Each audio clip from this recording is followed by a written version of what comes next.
बोर्डाकडून नुकताच 10वीचा निकाल जाहीर झाला असून श्रीमती सुलोचनादेवी सिंघानिया या शाळेतून किमया बउआ ही 99.8% गुण मिळवून शाळेत प्रथम आली आहे.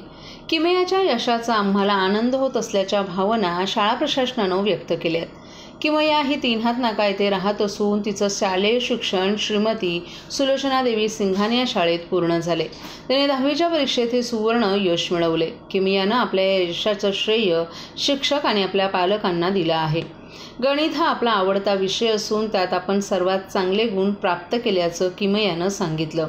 आपण दररोज अभ्यास करीत होतो. शाळेत जे शिकवायचे त्याचा सराव घरी येऊन करत असू. पहिल्यापासूनच आपल्याला लिखाणाचा सराव सुरू ठेवला आणि त्याची मदत आपल्याला परीक्षेत झाली. 11वीला आपण विज्ञान ही शाखा निवडणार असून विज्ञान हा आपला आवडता विषय असल्यानं त्यात क्षेत्रात पुढील करिअर करेल अशी इच्छा तिनं व्यक्त केली आहे. आपल्याला अपेक्षा असली तरी निकाल पाहून सुखद धक्का बसला. स्वप्न सत्यात उतरल्यासारखं वाटत असल्याचंही तिने सांगितलं. किमयाची आई गृहिणी तर वडील उद्योजक आहेत. तिला तिच्या अभ्यासात तिच्या आईचं मोलाचं सहकार्य केल्याचंही तिनं सांगितलं. सर्व नागरिकांना आवाहन करण्यात येत आहे की सध्या डासांमार्फत पसरणाऱ्या डेंग्यू या आजाराचा प्रसार रोखण्यासाठी प्रत्येकाने पुढील प्रमाणे कार्यवाही करावी. डेंग्यू आजार एडिस इजिप्ती हा डास चावल्याने होतो. या डासांची पैदास साचलेल्या किंवा साचवलेल्या स्वच्छ पाण्यामध्ये होते. 8 दिवसांपेक्षा जास्त दिवस पाणी उघडे व साचून राहिल्यास त्यात डास अंडी घालतात. अंड्यांच्या अळ्या तयार होऊन पुढे डास तयार होतात. यासाठी आपल्या घरातील पाणी साठे उदाहरणार्थ बॅरल्स, पिंपे, टाक्या, हौद, रांजणे इत्यादी दर आठवड्याला रिकामे करून घासून पुसून कोरडे करून पुन्हा भरावे. 1 दिवस कोरडा दिवस म्हणून पाळावा. पाणी साठ्यांना घट्ट झाकणे बसवावीत किंवा जुनी साडी, चादर, धोतर यांनी बांधून झाकून ठेवावीत, म्हणजे डास त्यात जाऊन अंडी घालणार नाहीत. घराच्या गच्चीवर, आजूबाजूला, अंगणात कोठेही पाणी साचू देऊ नये. भंगार सामान उघड्यावर टाकू नये.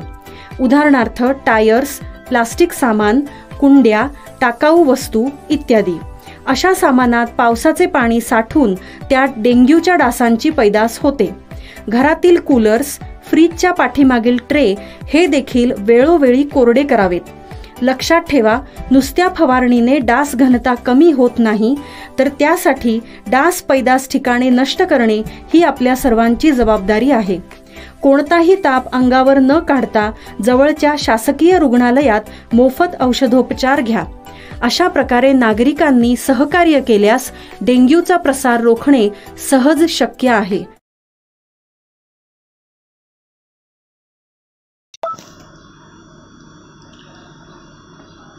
गेल्या 5 वर्षांपासून हवामानात मोठ्या प्रमाणावर बदल होत असल्यानं शेतकऱ्यांना सुलतानी नाही तर आसमानी संकटाचाही सामना करावा लागत आहे. गेल्या 2-3 महिन्यात कोकणात आलेल्या मोठ्या वादळांचा सामना कोकणातील शेतकऱ्यांनी केलाय. मात्र अशा आसमानी संकटाने कोकणात शेतकरी मोडून पडत नाहीत. ते पुन्हा उभे राहतात आणि जोमानं कामाला लागतात.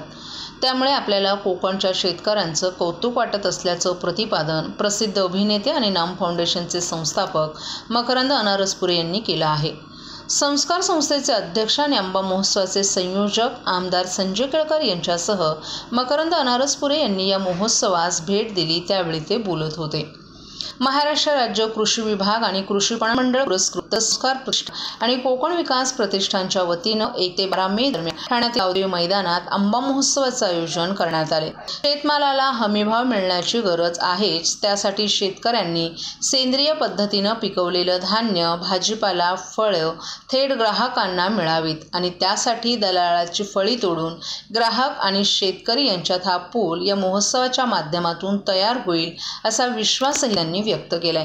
शेतकऱ्यांशी या निमित्तानं संवाद होतो. त्यांच्या समस्या जाणून घेता येतात. यासाठी गेली 12 वर्ष आपण या महोत्सवाला भेट देत असल्याचंही अनारसपुरे यांनी सांगितलं. कोकणातील भूमिपुत्रांच्या आंब्यांना शहरात बाजारपेठ मिळावी यासाठी आमदार संजय केळकर हा महोत्सव गेली कित्येक वर्ष भरवत आहेत. नाम फाउंडेशनची सुरुवात होती तेव्हा मराठवाड्याच्या शेतकऱ्यांच्या धान्याचे स्टॉल या महोत्सवात लावू द्यावेत अशी मागणी आमदार संजय केळकर यांच्याकडे केली होती. त्यावेळी त्यांनी या महोत्सवात मराठवाड्यातील शेतकऱ्यांचे 15 स्टॉल लावले होते. 10 दिवसात 25 टन धान्याची विक्री झाल्याची आठवणही अनारस पुरे यांनी सांगितली. शेतकऱ्यांना, भूमिपुत्रांना न्याय मिळावा यासाठी आमदार संजय केळकर यांची धडपड सुरू असते. या महोत्सवात विक्रीसाठी येणारा आंबा हा नैसर्गिक सेंद्रिय पद्धतीनं पिकवलेला दर्जेदार असतो. या महोत्सवाच्या माध्यमातून इंडिया विरुद्ध भारत यांच्यातील पूल सांधण्यासाठी असे महोत्सव गरजेचा आहे असं मत अनारस पुरे यांनी व्यक्त केलं. आपण स्वतः ग्रामीण भागातून शहरात आलोत, त्यामुळे आपल्याला गावाकडचे धान्य, नैसर्गिक पद्धतीनं पिकवलेली फळं शहरात मिळावीत याचा शोध आपण घेत असतो. त्यामुळे नैसर्गिक सेंद्रिय पद्धतीनं पिकवलेल्या या शेतमालासाठी एकत्रित असं व्यासपीठ, बाजारपेठ असावी. ती बाजारपेठ आमदार संजय केळकर यांनी ठाणेकरांना उपलब्ध करून दिल्याबद्दल त्यांनी या उपक्रमाची प्रशंसा केली. कोकणातील राजापूर, चिपळूणमध्ये आलेल्या महापुरानं खूप नुकसान झालं होतं. त्यावेळी नाम फाउंडेशननं केवळ मदतच पोहोचवली नाही, तर जगबुडी, वशिष्ठी, गोदवली यांसारख्या नद्यातील गाळ नाम फाउंडेशनचे संस्थापक नाना पाटेकर यांच्या मार्गदर्शनाखाली काढण्याचं खूप मोठं काम नाम फाउंडेशननं केलंय. त्यामुळे आता तिथे परिस्थिती सुधारत असल्याचं अनारस पुरे यांनी नमूद केलंय. सजग नागरिकांनी या महोत्सवाला भेट देऊन शेतकऱ्यांच्या चळवळीला हातभार लावण्याचं आवाहन देखील त्यांनी केलं. या महोत्सवातील आंबा हा सेंद्रिय पद्धतीनं पिकवला आहे. या महोत्सवातील आंबा हा थेट शेतकऱ्यांच्या शेतातला अढीतला आहे. त्यामुळे हा दर्जेदार आंबा आहे. 12 मेपर्यंत सुरू असलेल्या या महोत्सवाला आवर्जून भेट देऊन शेतकऱ्यांच्या चळवळीला पाठिंबा द्यावा असं आवाहन देखील आमदार संजय केळकर यांनी यावेळी केलं.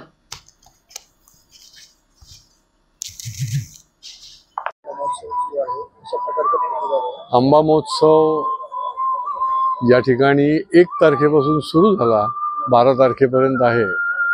आणि एवढा उष्मा असून सुद्धा आंबा उत्पादक शेतकरी या ठाण्याच्या आंबा उत्सवाला, कारण ही एक प्रकार चळवळ आहे, त्याच्यामुळे इथला कोकणातला आमचा शेतकरी अतिशय खुश आहे.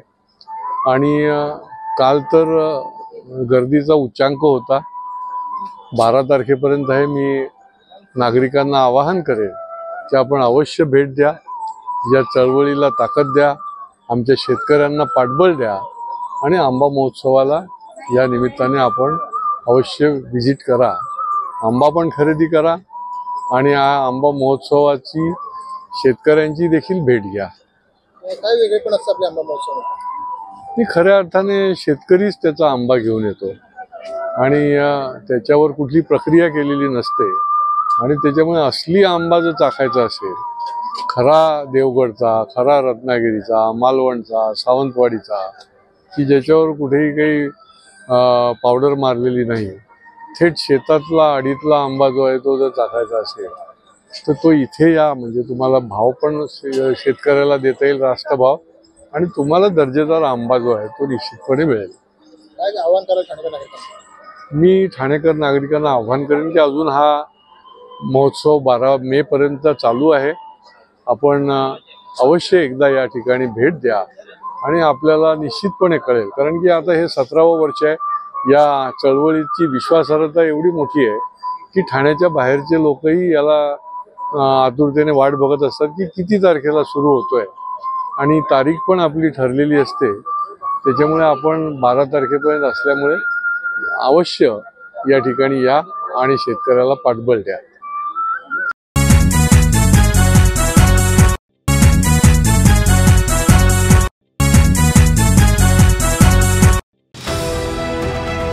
TJSB सौर शक्ती कर्ज, गो ग्रीन, करा वीज बिलावर बचत.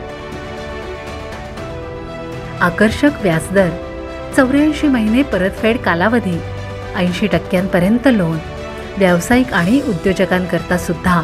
अधिक माहितीसाठी तुमच्या जवळच्या शाखेला भेट द्या किंवा संपर्क साधा. 1800-223-466 आणि 1800-266-3466.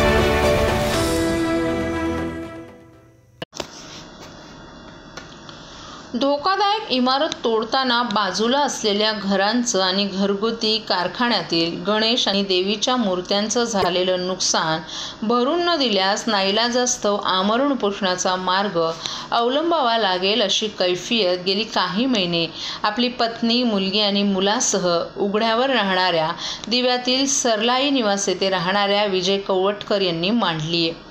विजय कवटकर हे गेली 19 वर्ष दिव्यात राहत असून गणपती आणि देवींच्या मूर्त्या बनवणं हे त्यांचे उदरनिर्वाहाचं मुख्य साधन आहे. ते राहत असलेल्या बाजूची अनधिकृत कनिष्का ही इमारत त्या इमारतीतील सदनिकाधारकांनी महापालिकेकडून धोकादायक ठरवली होती. ही इमारत पाडताना बाजूला राहत असलेल्या विजय कवटकर यांचं मोठं नुकसान झाले. कनिष्का इमारतीवर कारवाई करताना कवटकर यांच्या घराच्या भिंती तुटल्या आहेतच, शिवाय घरात ठेवलेल्या गणपती आणि देवींच्या मूर्त्यांचंही मोठ्या प्रमाणात नुकसान झाले. या कारवाईनंतर कवटकर यांचं सगळं कुटुंबीय उघड्यावर आलं असून त्यांची पत्नी आणि मुलीला नैसर्गिक विधी आणि इतर गोष्टींसाठी नातेवाईकांचा आसरा घ्यावा लागतोय. कनिष्का इमारत धोकादायक नसताना त्यातील सदनिकाधारकांनी कुठल्या कारणानं ही इमारत धोकादायक ठरवली असा प्रश्न कवटकर यांनी विचारलाय.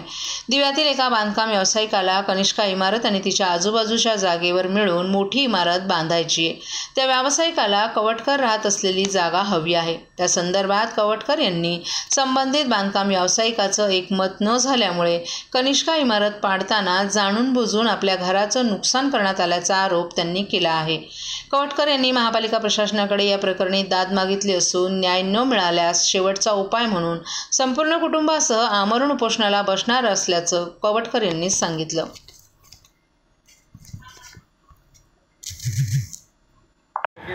त्यांनी दोघांनी माझ्याबरोबर त्या चाळी तोडून बांधण्यासाठी मागणी केली आणि मला तेवढ्या जागा न देत असल्यामुळे मी त्यांना नकार दिल्यावरती त्या लोकांनी मला स्वीकार केली. प्लस मला 6 लाख रुपये मला माझ्याकडे मागायला द्यायला सांगितले. तर मी त्याला कुठल्याही प्रकारात देण्याचं नकार. पण त्याच्यानंतर कनिष्का अपार्टमेंट म्हणून बाजूला एक अनधिकृत बिल्डिंग आहे. ती बिल्डिंग त्यांनी धोकादायक म्हणून घोषित करून महानगरपालिकेला लेटर दिलं आणि त्या लेटरवरती कारवाई अक्षय गुडगे साहेबांनी केली. पण ती अक्षय गुडगे साहेबांनी कारवाई करताना माझ्या रूमवरती कुठल्याही प्रकारची सेफ्टी न करता त्यांनी ती कारवाई केली आणि माझा पूर्ण गणपतीचा कारखाना, गणपती सर्व प्रकारचे माझे म्हणजे नुकसान केलेलं आहे आणि माझं पूर्ण घराचं नुकसान केलेलं आहे. घरातील सर्व सामानसुद्धा माझं खराब केलेलं आहे. तर त्याला मी विचारायला गेलो अक्षय गुडगे साहेबांना की हे माझं झालेलं नुकसान कोण भरून देणार.